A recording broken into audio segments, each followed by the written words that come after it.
온라인 시청자 여러분, 안녕하십니까? 오늘도 부처님 경지를 탐색하다 수업을 이어서 하겠습니다. 이렇게 또 만나네요.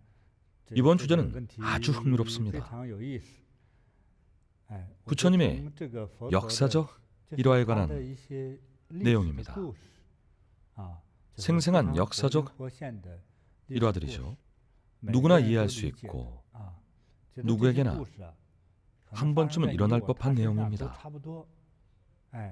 평범해 보이는 일화들을 통해서 부처님이 어떤 분이셨는지 알아갈 수 있을 겁니다. 아주 재미있는 일화들이 많습니다. 오늘도 두 분을 모셨습니다. 각친법사와 우리법사입니다. 저를 항상 보조해 주면서 감동적인 이야기를 들려주고 있습니다.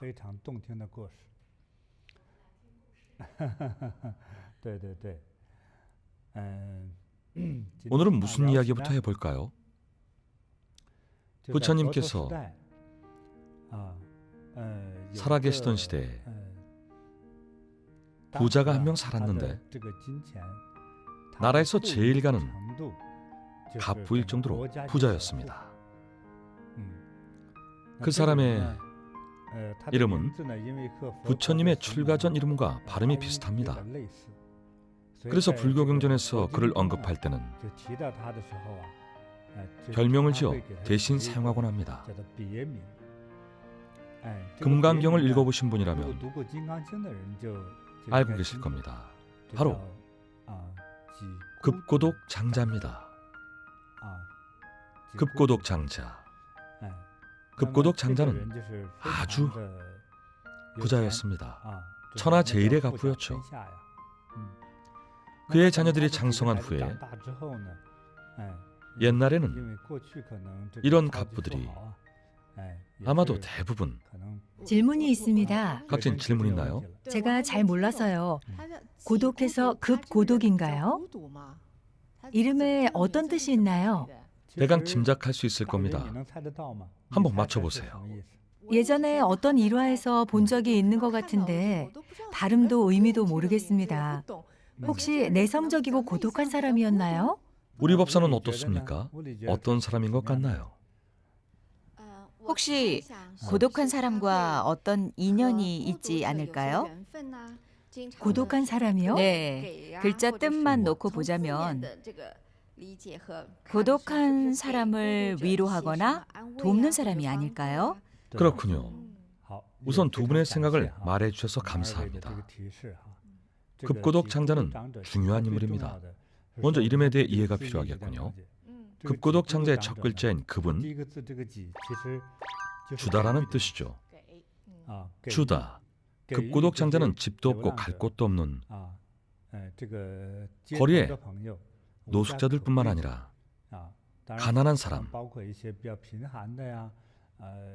독거노인들에게도 먹을 것과 머물 곳을 주며 대접하고 아픈 사람은 병원에 보내주며 보살폈습니다.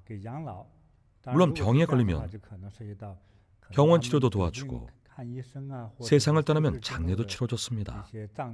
문제가 생기면 늘 도왔습니다. 대단한 자선가였죠.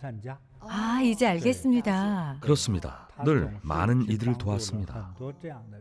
홀로 된 이를 돕고 내어주고 구제하는 사람이었군요. 그렇습니다. 몹시도 선한 사람이자 대보살이었습니다. 동시에 그의 부유함은 한나라를 움직일 정도였죠. 한나라에 버금갈 정도의 어마어마한 부자였습니다. 네, 이해했습니다. 이제 이해하셨겠죠? 급고독 장자는 대단한 부자였을 뿐만 아니라 장성한 자녀도 많았습니다. 어느 날 중매를 서는 매파가 한 아들의 부인이 될 며느리감을 소개했습니다. 급고독 장자는 원래 상인 출신이었고 성격도 아주 친절했습니다. 소개받은 아가씨는 이웃나라의 사람이었죠. 급고독 장자가 살던 나라에 대해 간단하게 소개를 해드리겠습니다. 교살라국이라는 나라를 들어본 적 있을 겁니다. 줄여서 교국이라고도 부르죠. 먼저 교국을 기억하십시오. 그리고 며느리감은 마갈타국 사람이었습니다. 지도를 보니 교살라국은 겐지스강 북부에 있고 마갈타국은 남부에 있군요. 그렇습니다. 그러니 마갈타국, 마가다국이라고도 하는데 마갈타국 사람과의 혼인은 국제 결혼이었던 셈이죠. 겐지스강을 건너야 하니까요. 저 파란 선이 겐지스강입니다. 불교 경전에 등장하는 겐지스강의 무수한 모래에 바로 그 겐지스강입니다. 겐지스강의 큰 물줄기는 인도 지역 전체에 큰 번영을 가져왔습니다. 물이 있어서 농사를 짓고 논밭에 물을 댈 수 있으니 겐지스강 인근 지역은 양적 기슭에 수많은 사람들에게 삼터가 되었습니다. 겐지스강은 더 말할 필요가 없겠죠. 아주 넓고 크고 물살이 세찬 강입니다. 현지인들은 그 물을 식용수로 쓰거나 논과 밭에 물을 대기도 하며 목욕이나 빨래를 하기도 합니다. 그곳에서의 목욕은 신성한 의식이기도 합니다. 현지 사람들은 동경의 마음으로 겐지스강에 몸을 씻어왔습니다. 의사도 못 고치는 큰 병도 강에서 몸을 씻으면 나을 수 있다고 믿었죠. 이처럼 겐지스강은 줄곧 신성한 강으로 여겨졌습니다. 고대인들은 자연을 신성시했고 이해할 수 없는 현상들을 신성하게 여겼습니다. 그래서 겐지스강을 신성하게 생각했죠. 물론 우리 중국인이나 다른 나라 사람들은 받아들이기 어려울 수도 있습니다. 인도인들은 대부분 사람이 죽으면 겐지스강 강가에 장작을 쌓고 시체를 화장시킵니다. 화장이 거의 끝날 무렵이 되면 겐지스강에 흘려보냅니다. 자연으로 돌아간다는 의미일 겁니다.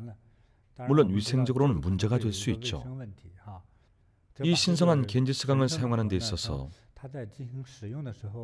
위생 문제를, 위생에 관한 환경 문제를 크게 중요시하지 않았죠.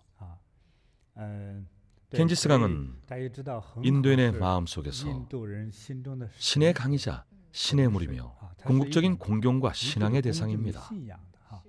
교살라국과 마갈타국은 겐지스강을 사이에 둔 소국이었습니다.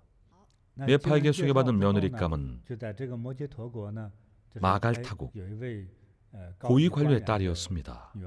아주 아름답고 현명하고 지혜로웠습니다. 나이도 잘 맞았죠. 그래서 평소 여행을 즐기던 급고독 장자는 경사를 치르기 위해 어느 날 사돈댁에 직접 예물을 전하러 갔습니다. 애지중지 곱게 키운 남의 집 귀한 딸을 자기 집안 며느리로 맞이하는 일이니 시아버지가 직접 예물을 전하러 나선 거죠. 사교성도 무척 뛰어났을 겁니다. 국왕, 대신, 거상들을 포함해서 지인들이 한가득이니 여행길 떠나듯 나섰던 거죠. 자비로운 마음으로 외롭고 늙은 사람들에게 아낌없는 보시를 하였다 하여 급고독이라 불리는 그의 본래 이름은 수다타. 그는 겐지스강을 오르내리며 무역업을 하던 사람으로 어느 날 마갈타국의 왕사성에 갔다가 중림 정사에서 석가모니 부처님을 뵙습니다. 사돈이 될 집에 도착해서 보니 와, 온갖 등롱에 비단을 장식하고 명절이라도 보내는 것처럼 갖은 산의 진미를 준비해두었습니다. 어찌나 많이 차렸는지 밥상도 여럿이었죠. 급고독 장자는 매우 기뻤습니다. 사돈 될 집안이 이렇게 혼인을 중시하고 자신을 융숭하게 대접해주니 너무 기분이 좋은 나머지 사양의 말을 건넸습니다. 아이고, 그만 차리세요. 너무 많아서 다 못 먹습니다. 일행도 많지 않은데요. 그러자 박가사도는 점잖게 말했습니다. 아이고, 정말 미안합니다. 이렇게 많은 음식은 다 못 드실 것 같아서 사돈으로 목숨은 한쪽에 차려줬습니다. 사실 이 많은 음식들은 석가모니 부처님께 공양할 음식입니다. 당시 석가모니 부처님은 마갈타국에 계셨습니다. 부처님이 설법하셨던 유명한 장소 중에 중림정사가 있습니다. 중림정사는 부처님께서 수행하고 중생을 제도하며 불법을 설파하신 곳입니다. 마갈타국의 왕사성 안에 있는데 왕사성은 도시의 이름이고 마갈타국은 국가의 이름입니다. 그중 부처님께서 머무신 장소가 중림정사입니다. 급고독 장자의 사도는 마침 부처님과 같은 지역에 살고 있었던 겁니다. 현재 유명한 고위 관료이다 보니 융숭한 음식을 차려 부처님께 공양하려고 했던 겁니다. 급고독장자가 자신을 대접하는 줄로 오해했네요. 음식을 잔뜩 차린 것도 이유가 있었습니다. 항상 사람들이 많았으니까요. 불교 경전에서도 1250명이라고 하지 않습니까? 아주 많은 사람들이 부처님을 따랐습니다. 실제 1250명이라기보다는 그만큼 많다는 의미입니다. 수천 수만의 사람들이 부처님을 따라 수행했고 가르침을 구하거나 공양을 하는 사람들이 항상 부처님을 애워싸고 있었습니다. 이 지역이 바로 중림정사입니다. 그래서 사도는 엄청난 양의 음식을 차려 부처님과 제자들에게 공양하려 했던 것입니다. 도대체 어떤 분입니까? 정말 신성한 분입니다. 석가모니 부처님입니다.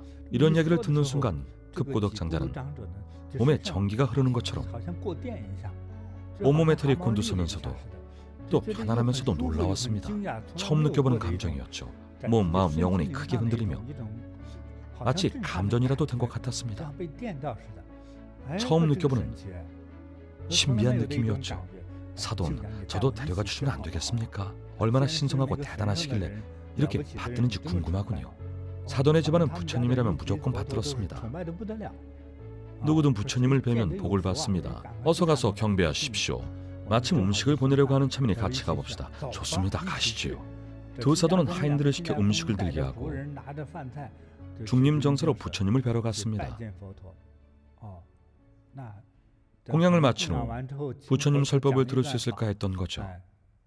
과거에는 지금처럼 시계를 보면서 5분만 늦어도 벌벌 떨진 않았습니다. 급고독 장자는 부처님께서 식사를 마친 후 자신의 문제에 대해 가르침을 청했고 즉시 부처님의 가르침을 들었습니다. 역시 성인이시구나. 급고독 장자는 매우 기뻤습니다. 그래서 부처님께 절했습니다. 위대하신 성인이시여, 부디 우리나라에도 왕림하시오. 우리나라 백성들과 왕에게도 가르침을 주시면 안 되겠습니까? 황제도 마다하고 국왕도 마다하시며 신과 같이 공평하신 성인이시니 부디 우리 교살라국에도 귀한 걸음을 해주십시오. 저는 그곳에서 부도 쌓았고 국왕이나 여러 지인과도 친분이 있으니 제가 초청하겠습니다. 부처님도 인연을 따르셨기에 이 사람과도 인연이 있다고 생각하셨죠. 좋습니다. 시간을 내어 가보도록 하죠. 여러분이 반겨만 주신다면 기쁜 마음으로 설법하겠습니다. 부처님 말씀은 중생을 이롭게 하고 이고등락을 이루어주지 않습니까? 그래서 부처님께서도 매우 기뻐하셨습니다. 그럼 준비하고 계십시오. 때가 되면 가겠습니다. 급고독 장자는 혼례를 마친 후 부처님께 인사를 구하며 말했습니다. 제가 가서 준비해둘 것이니 꼭 오셔야 합니다. 약속하신 겁니다. 이미 약속했으니 꼭 가겠습니다. 가서 준비하십시오. 필요한 것이 무엇입니까? 별것 없습니다. 그저 이 사람들이 지내며 중생들을 위해 헌신할 수 있도록 넓은 장소만 있으면 됩니다. 알겠습니다. 그럼 저는 이만 돌아가서 준비하겠습니다. 좋은 소식을 기다리겠습니다. 급고독 장자는 그렇게 돌아갔습니다. 그리고 오자마자 장소부터 물색했습니다. 마치 자기 땅을 사듯이 어디에서 수행을 하고 어디에 건물을 지을지 고민했죠. 부처님은 혼자 오시는 것이 아니라 수많은 제자들과 추종자들을 거느리시고 심지어 멀리서 찾아오는 이들도 함께 모여야 하니까요. 그러니 공간이 비좁아서는 안 되겠죠. 사방으로 찾아다녔습니다. 당시에는 부동산 공인중개소가 없었기 때문에 직접 발품을 팔거나 하인들을 시켜서 찾아봤지만 아무리 찾아봐도 적당한 장소가 없었습니다. 그러다 어떤 이가 말했습니다. 어차피 말씀드려도 안 되겠지만 말입니다. 좁은 장소에서는 고귀한 성인을 공양할 수가 없고 그 많은 사람들을 수용할 수도 없을 겁니다. 다른 곳은 농사를 짓거나 지저분하고 돼지나 양을 키우다 보니 깨끗하지 못합니다. 아주 깨끗하고 넓은 곳이 있긴 합니다만 아마 안 될 겁니다. 그 고덕장자가 물었습니다. 거기가 어디냐? 내가 가지 못할 곳이 어디 있단 말이냐?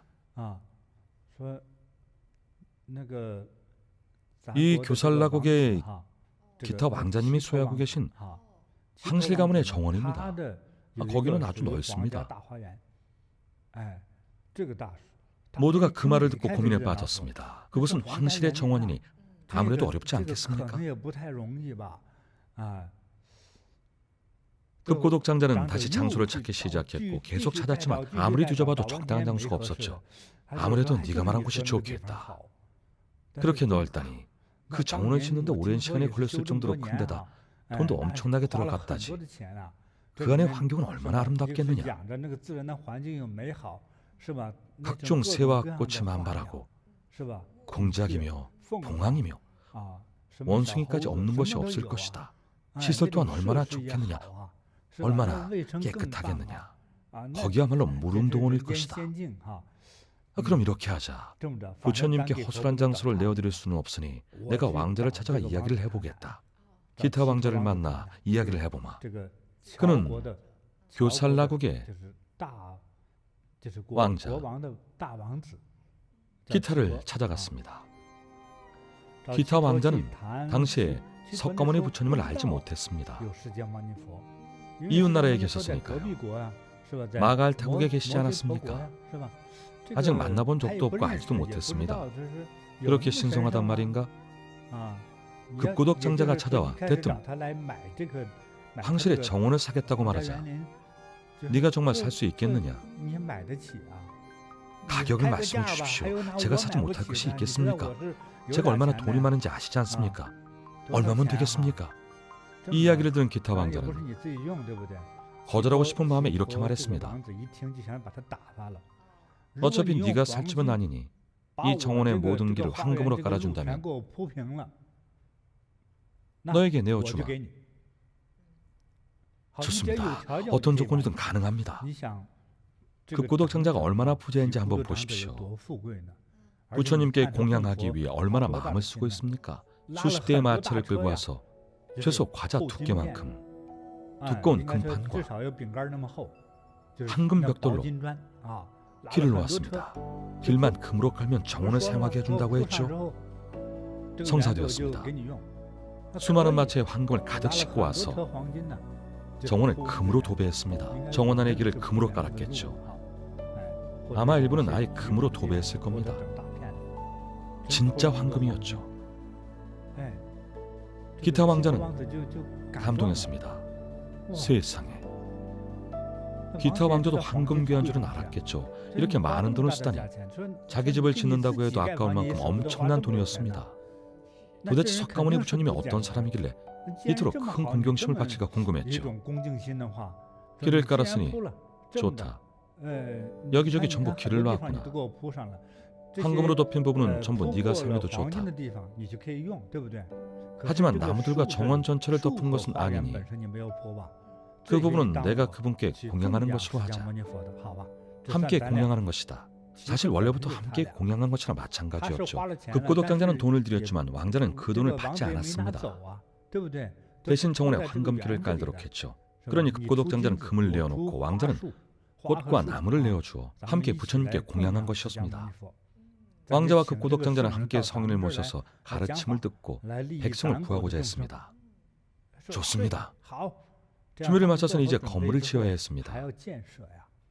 부처님께서 휴식을 취하실 공간도 필요하고 설법할 큰 법자도 필요했습니다. 제자들의 숙소도 있어야 할 것이고 화장실이며 주방은 수도도 연결해야 했고 복도도 필요했습니다. 엄청나게 많은 사람들이 모일 것이니 이렇게 많은 사람들을 초청하기 위해서 준비할 것이 아주 많았을 겁니다. 그는 모든 것을 계획하고 준비했습니다. 그리고 준비가 어느 정도 끝난 뒤에 부처님을 초청했습니다. 이후 그 부처님께서 정말로 오셨습니다. 그곳은 뭐라고 불렀나요? 이곳은 매우 유명한 곳입니다. 교살라국의 사위성입니다. 사위성의 기원정사입니다. 기원이라면 기타 왕자의 기를 쓴 것이겠군요. 그렇습니다.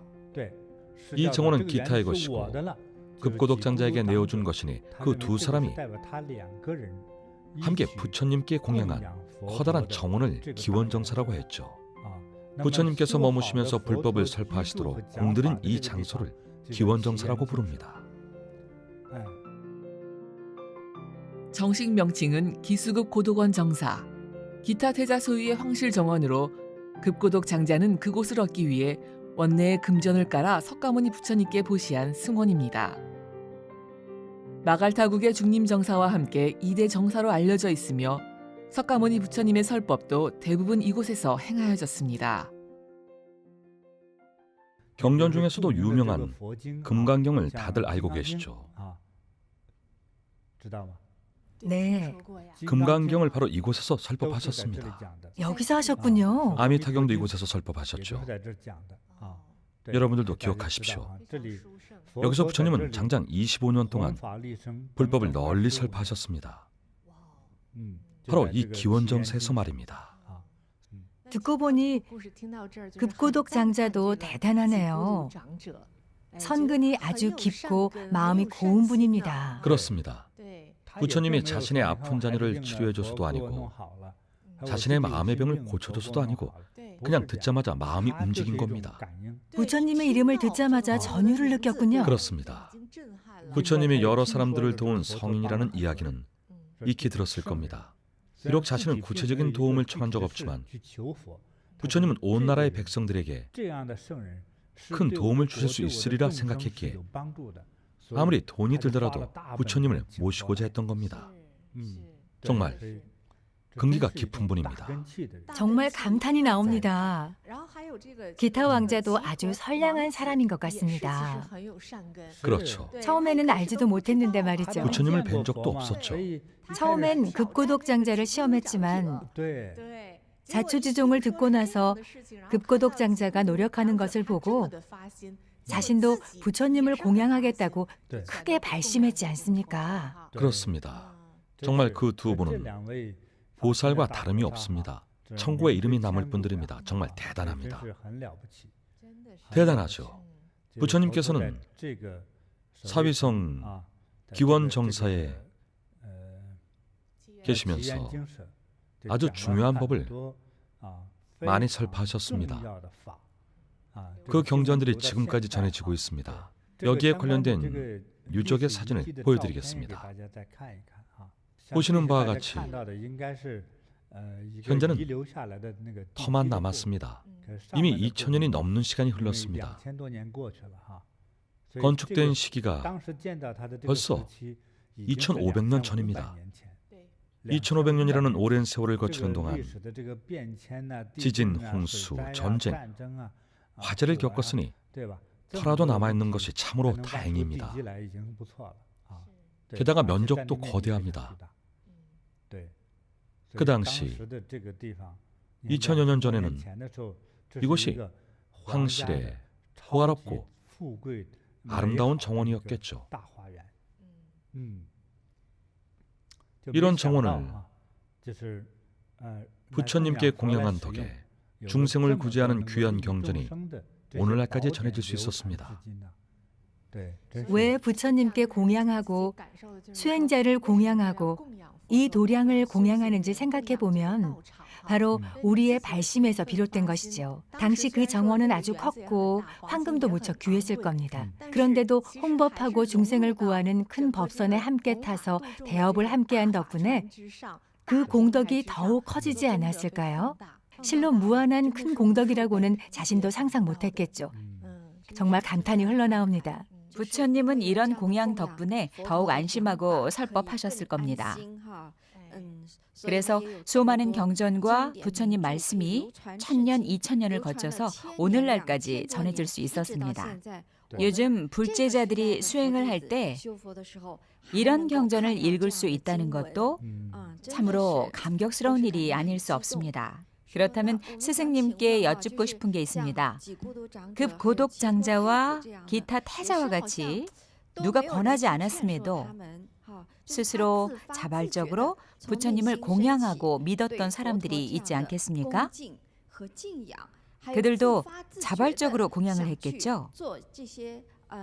공덕을 바라는 마음에서 공양을 한 것도 아니고 어느 날 뭐라도 하고 싶다는 생각에 부처님께서 편히 설법하실 수 있도록 돕고 자기 나라의 국민을 위해 가르침을 구하려고 부처님을 자기 나라에 모셔서 그 나라 중생의 구제를 청했습니다. 이런 사람들이 방금 스승님께서 말씀하셨던 큰 성근을 갖춘 선자들이라 할 수 있는데요. 그렇다면 이러한 성근은 어떻게 만들어지는 걸까요? 성근은 선천적으로 타고나는 것인가요? 아니면 후천적으로 기를 수 있는 것인가요? 먼저 한 가지 말씀드리면 세상을 대함에 있어서 저의 식견과 지성은 매우 얕고 제한적입니다만 제 생각은 이러합니다. 성근 또는 악연은 모두 인간이 만들어낸 것입니다. 즉 우리의 마음과 표현들이 선과 악의 행위로 나타나는 거죠. 선한 인연과 대근기를 가진 대선자, 대보살은 부처님 이름만 들어도 멀리서 찾아옵니다. 석가모니 부처님 시대에도 마찬가지였죠. 부처님이 계시던 시대에도 10대 악인이 존재했습니다. 그렇죠. 모든 사람이 부처님 이름만 들어도 기뻐하며 공양하고 가르침을 구하고 싶어한 것은 아니었습니다. 부처님을 괴롭히거나 비방하고 파멸시키려는 이들도 있었습니다. 쓸데없는 소리, 난 그따위 필요 없어. 모든 시대마다 그런 사람들이 있습니다. 불가의 제자들은 자신이 부처님 시대에 태어났다면 참 좋았을 것이라고 생각하죠. 그렇다고 당시 모든 사람들이 해탈을 얻고 부처님을 믿었던 것은 아닙니다. 이것을 인연이라고 합니다. 하지만 이런 선한 인연은 현생과 전생에 모두 존재했습니다. 물론 저도 오늘날 추측만으로 기타 태자와 급고독 장자를 판단하기는 힘듭니다. 이 선량한 두 사람은 부처님의 이름을 듣고 가피를 받아 부처님을 모시고 가르침을 구했습니다. 이들은 아마도 전생의 선행을 많이 베풀고 여러 선한 인연과 깊은 근기를 갖췄거나 심지어 전생에 부처님 또는 부처님의 제자였기에 이렇게 익숙한 느낌을 받았을 겁니다. 혹은 사명이었을 수도 있죠. 그토록 큰 정사도 지었으니까요. 보통 정사라고 하면 설화에 등장하는 오두막이나 작은 집을 떠올리겠지만 그렇지 않았습니다. 정사는 수천 명의 사람들이 충분히 활동하고 생활하며 모일 수 있는 공간이었습니다. 그만큼 규모가 대단했죠. 아주 넓은 도량이었죠. 그렇습니다. 당시 엄청난 비용이 들었겠죠. 황실의 정원이었으니까요. 왕들은 이야기를 듣자마자 좋습니다 하고 승낙했죠. 흔쾌히 승낙할 수 있던 이유는 흥미와 익숙함을 느꼈기 때문일 겁니다. 내가 땅을 내어줄 테니 네가 돈을 내어라. 부처님을 공양하기 위해서였죠. 이것이 바로 큰 인연입니다. 저는 이것이 전생에 쌓은 것이라고 생각합니다. 공덕을 쌓는 개념이 바로 선한 일을 널리 행하는 것입니다. 착한 일을 많이 하는 것이군요. 그렇습니다. 선한 원인을 심으면 선한 과보를 받고 악한 원인을 심으면 악한 과보를 받는다. 여기서의 선한 원인이 바로 선근입니다. 구체적으로 선근은 무탐, 무진, 무치 이 세 선근을 줄여서 부른 말로 탐욕, 분노, 무지의 삼독을 없앤다는 뜻입니다. 이것은 팔정도와 육바라밀 같은 불교 수행의 기초가 됩니다. 악한 일들은 사람을 유혹합니다. 하루 종일 술을 마신다던가 자극적인 일들이 그러하죠. 음주, 싸움, 욕설, 사냥과 같은 이 모든 행위가 얼마나 자극적입니까? 자극적인 활동은 사람을 유혹합니다. 특히 심지가 약한 사람을 유혹하죠. 그래서 선행을 실천하고 선한 행동에 이끌리는 사람들은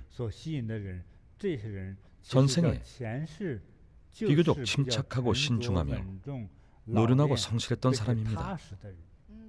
그래서 현생에 이렇게 진중하고 평안한 감정을 가질 수 있는 겁니다. 오늘날 부처님을 알고 나서 자선과 자비를 통해 명망을 높이고 큰 공덕을 세우는 사람들은 분명 어떤 느낌을 받았을 겁니다. 급고독 장자처럼 부처님 이름을 듣자마자 온몸에 전기가 흐르는 듯한 전율을 느끼게 됩니다. 그런 느낌을 받습니다.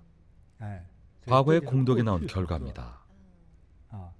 당연히 지금도 늦지 않았습니다. 시작이 힘들 뿐입니다. 어떤 사람들은 부처님이 탁발해도 한 번도 보시나 공양을 한 적이 없습니다. 하지만 한 줌의 모래나 종이 한 장, 수건 한 장도 좋습니다. 그건 역시 공양입니다. 공양과 부시를 해본 적이 없다고 해도 한 번만 시작한다면 공양의 길을 걷기 시작한 겁니다. 처음에는 어색할 겁니다. 아무도 권한 적 없을 테니까요. 우리는 무엇이든 집으로 가져갈 생각을 합니다. 어떻게든 손에 넣어 집에 가져가거나 자기 입에 넣으려고만 하죠. 이렇게 가르치는 사람은 드뭅니다. 가서 이것을 남에게 주거라. 저 사람은 이것이 없으니 저 사람에게 주거라. 이 돈과 물건으로 저 사람을 도와라. 정말 드물죠. 심지어 부모님도 이런 교육을 하지 않습니다. 이렇게 가르치죠. 일에는 대가가 따라야 한다. 월급을 못 받으면 돕지 말아라. 대부분의 부모는 이렇습니다. 생각이 편협하고 고집스러운 사람일수록 더욱 그렇습니다. 특히 고루한 지식인들은 더욱 이렇게 생각하죠. 이 세상의 모든 행위는 에너지와 가치의 교환으로 이루어진다고 믿습니다. 반드시 에너지와 가치의 교환이 있어야 자신의 대가를 환산할 수 있다고 생각하죠. 그래서 불교에서는 이렇게 가르칩니다. 베푸는 것이 받는 것보다 복되다. 우리가 누군가에게 베풀 때 그 기쁨이 자신을 더욱 편안하고 자유롭고 행복하게 만듭니다. 이것이 가장 중요합니다. 그렇지 않으면 언제 행복을 느끼겠습니까? 이런 행복은 보시와 공양을 해본 적 없는 사람은 영원히 체험할 수 없습니다. 베푸는 것이 복이다.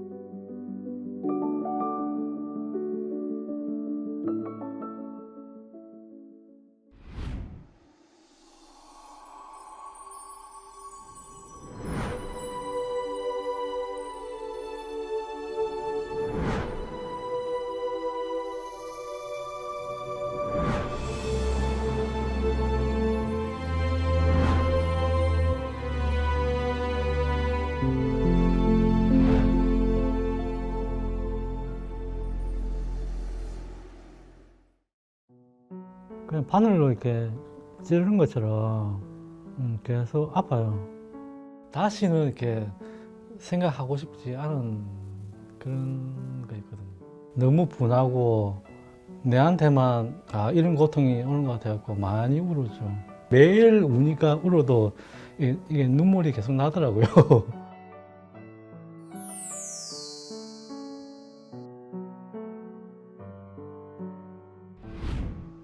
8, 9년 전에 몸이 조금 굉장히 좀 많이 아팠던 시기가 있었거든요. 베체트 병이라고 해서 희귀난치성 질환인데 그게 온몸이 너무 다 부어갖고 밖에 거동하기 힘든 그런 병이거든요. 발이 너무 많이 부어갖고 신발을 못 신었으니까요. 베체트병은 전신성 혈관염으로 혈관이 흐르는 곳 어디서나 발병할 수 있고 20대에서 30대 젊은 층에서 많이 발생하는 염증 질환인데요. 발가락부터 머리끝까지 염증으로 다 차 있는 거죠. 발병 원인을 모르고 또 치료약은 없고 소리 내어서 울지도 못하고 이불도 못 쓰고 그냥 혼자 많이 울었죠.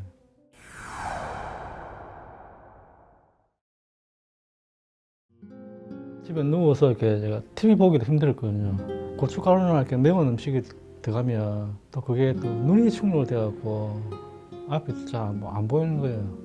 음식을 어떻게 먹지도 못하고 그렇다고 밖에 다닐 수도 없고 이렇게 몸이 너무 아프니까 이게 내 육신을 조금 이렇게 버리고 싶다는 생각이 드는 거죠. 예. 특히 저녁 되면 나 왜 이러지?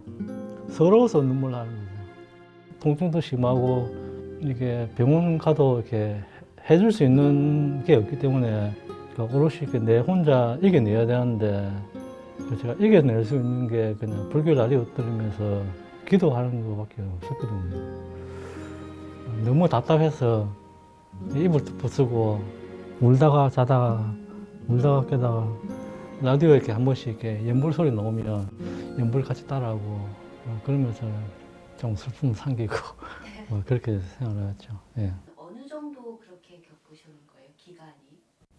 한 5년 정도는 좀 많이 아팠던 것 같아요. 예. 5년이나요? 네.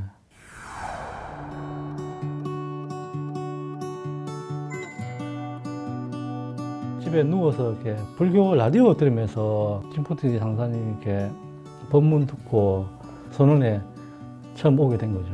연불 수업하고 이렇게 팔경내공 수업도 있고 뭐 여러 가지 건강방 수업도 있고 수업 종류가 많더라고요. 그 수업 다 했는데 팔경내공이 제일 효과는 좋았던 것 같아요. 그런데 팔계를 이렇게 제가 이렇게 법사님들한테 배웠는데도 제가 어떻게 해지지는 않더라고요. 동작도 좀 많이 낯설고 항상 구경만 계속 하고 있다가 어느 날 같이 한번 하게 됐죠. 주변 사람들의 권유로 용기 내서 팔계내공을 시작한 성필 씨.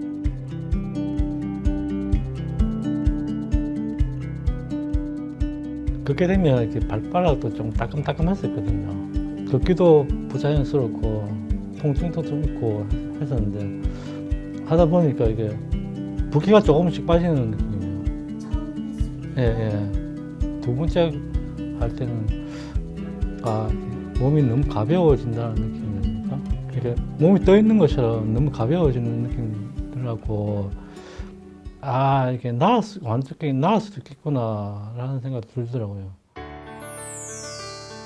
내가 다시 원 상태로 예전처럼 살아갈 수 있겠다는 가능성을 찾은 거죠. 처음 할 때는 하루에 3번 했죠.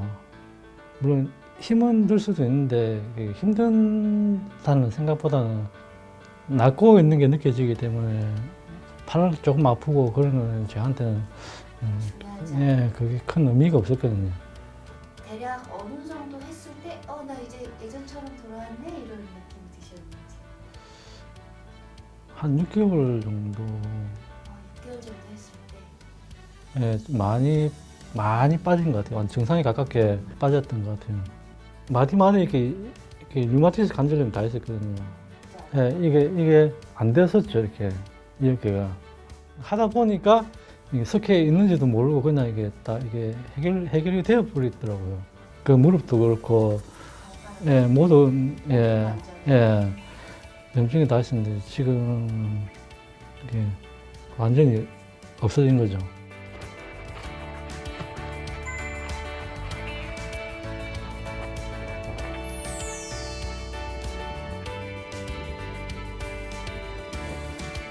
밖에 쉽게 친구도 만나고 돌아다닐 수 있고 눈 떠서 볼 수 있고 말할 수 있고 먹을 수 있고 움직일 수 있는 이런 기본적인 일상이 얼마나 이렇게 소중하고 행복한지 알게 된 거죠. 너무너무 감사합니다.